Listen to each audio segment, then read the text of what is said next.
Howdy doody, I'm McPinch. Alright, this is my second review, and this time it's for MGS5. I didn't want to have to make this video.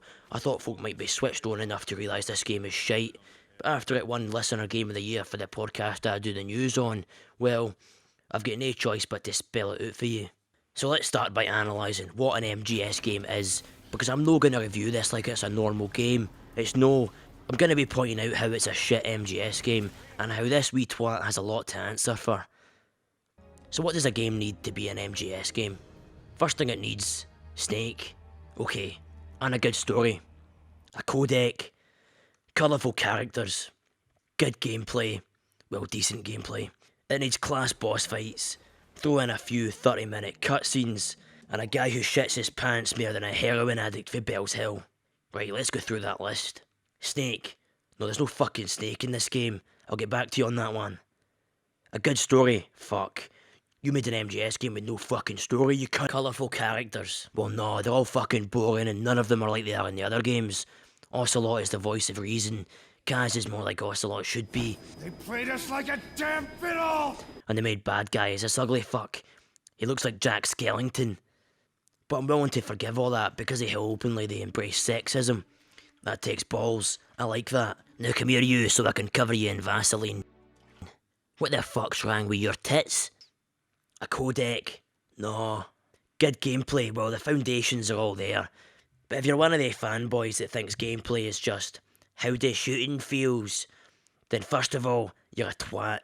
Second of all, running around the emptiest, most pointless open world since this shiter of a game is no good gameplay. In fact, I'll take janky gameplay over boring gameplay any day. Boss fights?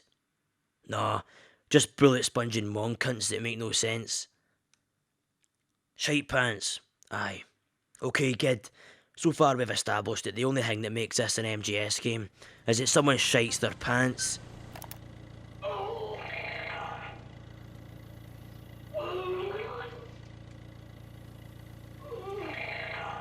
Well, that makes this an MGS film.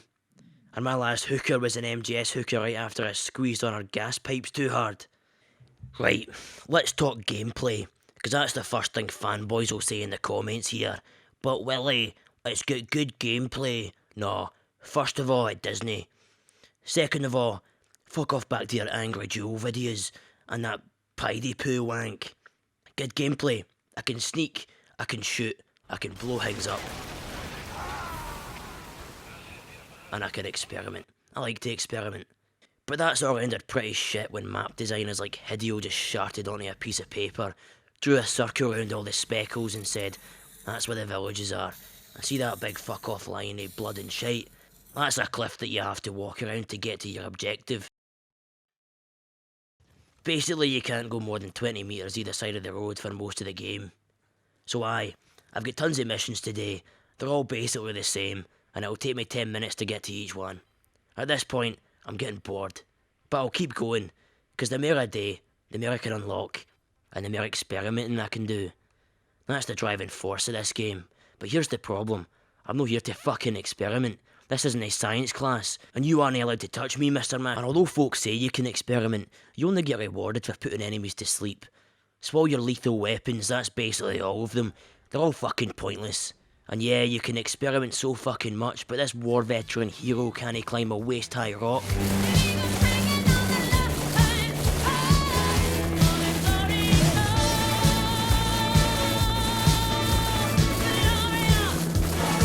So I can't really experiment. All I can do is tranquilise all the baddies and then attach a condom to them. A game that lets you experiment is Just Cause 3, because it actually rewards you for it. MGS5 only rewards you for being stealthy and stealing enemies to work in your dollhouse. And don't get me started on the fact you're earning heroism points when you're meant to be a baddie. So whilst I'm wasting time, praying for a cutscene, any cutscene, some reason to be doing the same missions over and over, I'm getting more and more bored. It doesn't help that the game is piss easy either. All the baddies are blind. There's that slow-mo headshot thing. Wow, this is so hard. And fun. I'm knocking folk out with one throw, and since there's regen health, you just run away when it gets hard. Where's the fucking tension? Oh, and if I do die, I respawn just down the road, and I'll know exactly how to do the mission perfectly. That's shite gameplay. Putting the player in an empty sandpit and saying, okay, have fun, daddy's going shopping and he'll be back in 60 hours with a cutscene. That's fucking crap. So the only reason to play is to hope for a cutscene and to level up your dollhouse. It's like that fucking Sonic game. I feel like I'm in a fucking Chow Garden. Okay, so let's go into the actual Chow Garden, because that was the Chow Garden lobby. Now, I love the atmosphere of this Chow Garden. It's really beautiful. There's a view of the ocean. I think that's the ocean anyways. It's not really moving. Jesus fuck. Enemy design. Well, you get these guys, and these guys with armour. Some walkers and some tanks. Boss fights, well, you get these guys with fire. And these guys that move quick. Okay, so no MGS boss fights like Japanese tentacle porn, or Butterfly Bullet Sniper, or Mr. Birdman, or Psycho Mantis. Don't get me started. Nah, just some bullet sponges, but it's okay, because at least we get this lassie. There's so many characters. Meryl was a really interesting character. It was really neat to see Kojima put that feminine element into the game, and I thought that it was a really great way to tell a love story while you're playing through all this action. This is no time to try and hit on me, Snake. Sniper Wolf was a great character as well. He gives all his characters a heart and a purpose, and you understand why they're doing the things that they're doing.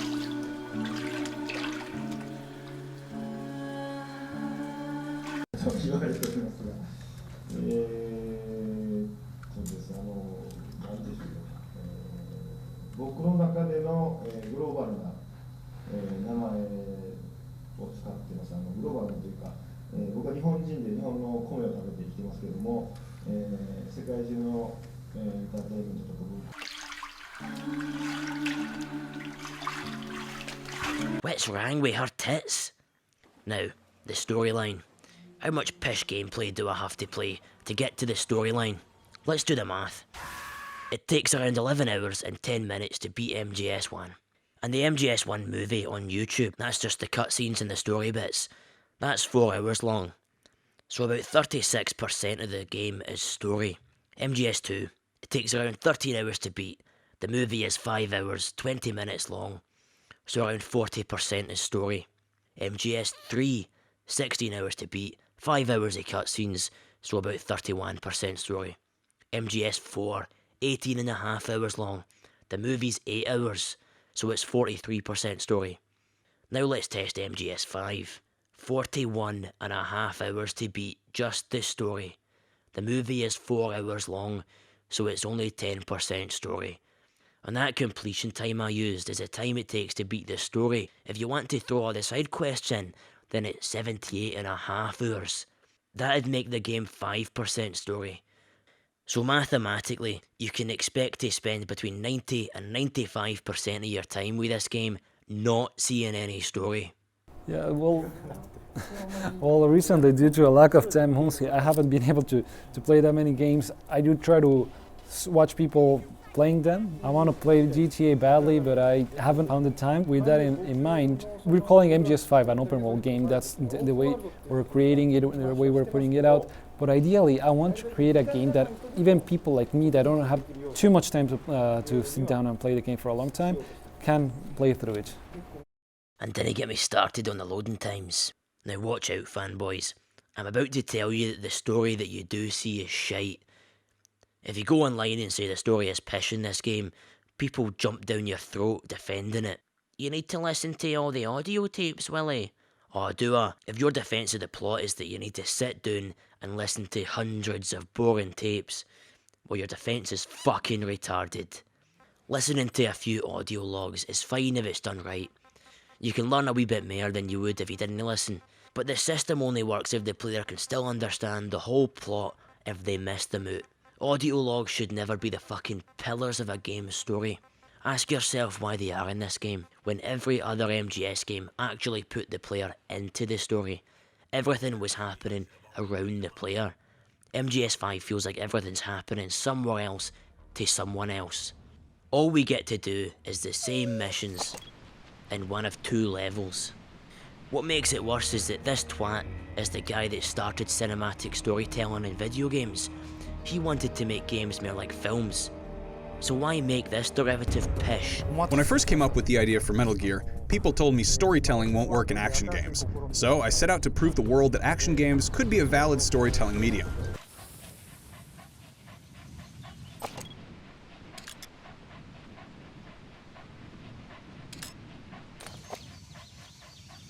Another thing MGS games do have is pioneering graphics and art design. Thanks to that Yoshi Shinkawa guy. So let's talk about them.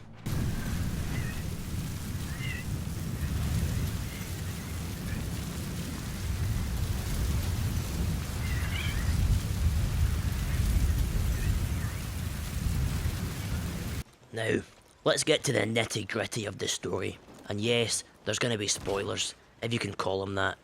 I mean, can you really spoil a pile of shit by describing it? So we pick up after the events of Peace Walker, and we immediately play the exact GDC demo we've already seen. Wow.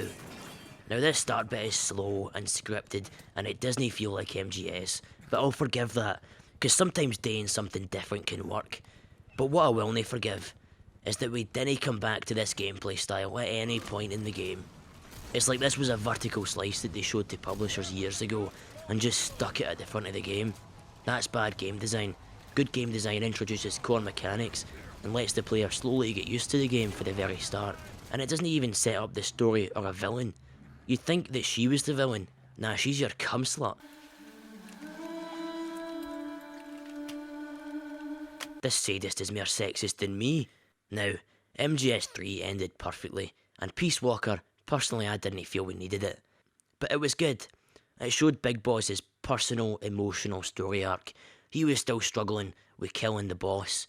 It shows him train a child soldier to kill people. They start a militia, make outer heaven, and hide their Metal Gear from the world. He becomes the baddie. If you're gonna touch his story arc, that was probably the way to do it, to bridge the gap between this masterpiece and these. So MGS5 starts by retconning the Holy Peace Walker. Everything that they worked to achieve is gone, and they set out for revenge. Except no one seems to give a shit, and Big Boss becomes a voiceless action puppet, doing everything Ocelot and Miller tell him to do. When you want to begin a mission, open your iDroid and select it from the mission list. I sent a list of selectable missions to your iDroid. They're all jobs that only you can handle.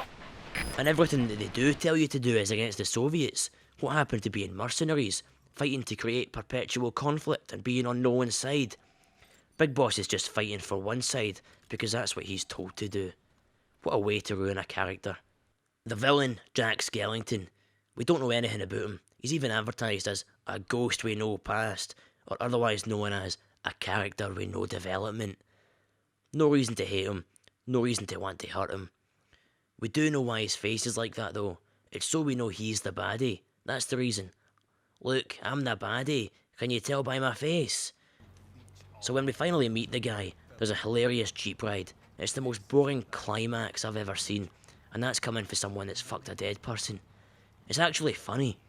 What's meant to be an exciting moment is really a boring jeep ride where Jack Skellington just spouts off boring, meaningless jargon. Language codes, information codes, beamed all around us, genetic codes spanning history. Wow, Hideo's finally made a game that's cinematic like a movie. But it's okay, because it's all explained in the fucking tapes. So Jack Skellington dies like 30 seconds later, and you fucking guessed it, there's no boss fight. We don't see Big Boss the hero become Big Boss the 8-bit villain. That doesn't happen. The only thing these flat characters care about is saving fucking animals.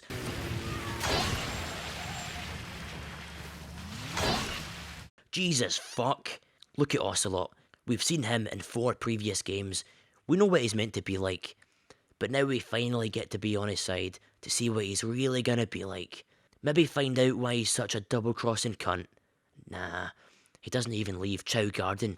We don't get to see why the Mujahideen call him Shalashashka. Maybe that's because Kojima forgot to put the Mujahideen in the game. Eli or Liquid is another one.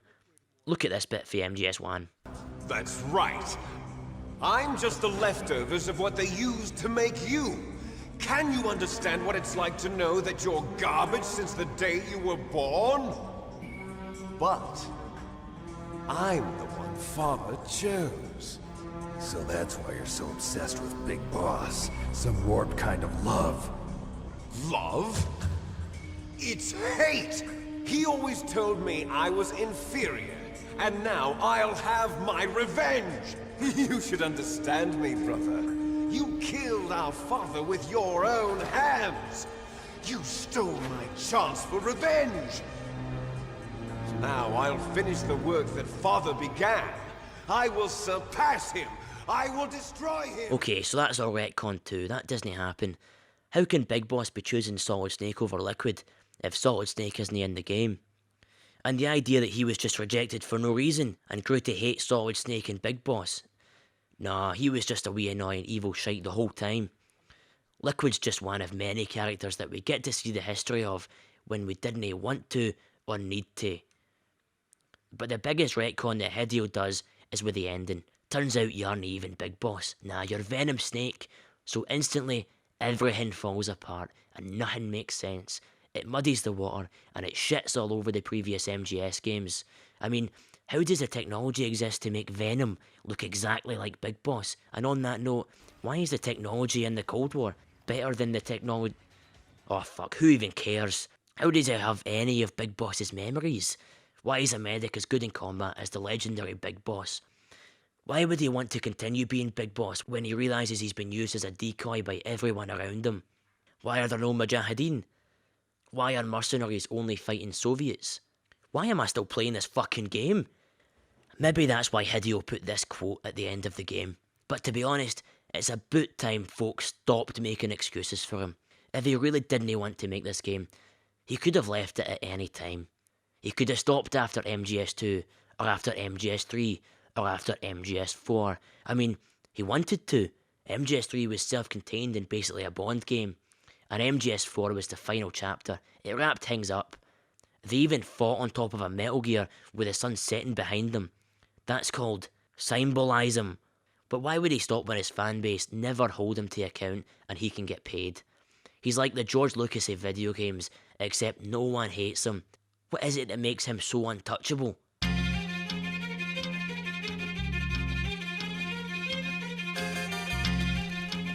So, you think you're untouchable? Word life. This is basic thugonomics. This is basic thugonomics. Word life. I'm untouchable, but I'm forcing you to feel me. Word life. This is basic thugonomics. Word life. I'm untouchable, but I'm forcing you to feel me. People actually like this game, and that's why it's so fucking annoying. Fuck you, Stephen Burns. Fuck you, Vince Ingenito. Fuck you, Peter Brown. Fuck you, Michael McWhirter. Fuck you, Jim Sterling, you fucking know-it-all hack. No wonder games are all empty and boring like Destiny nowadays. Metal Gear Solid 5 is, I would say it's top 5 games of all time for me. Like, it's cracked that. It has cracked my favorite games of my life. Fuck. So that's why this game is shite. But if you did like it, and you think you're an MGS fan, maybe you're just a fan of guys shitting. Because that's the only thing that makes this an MGS game. So here you go. Now you'll thumb this video up at least.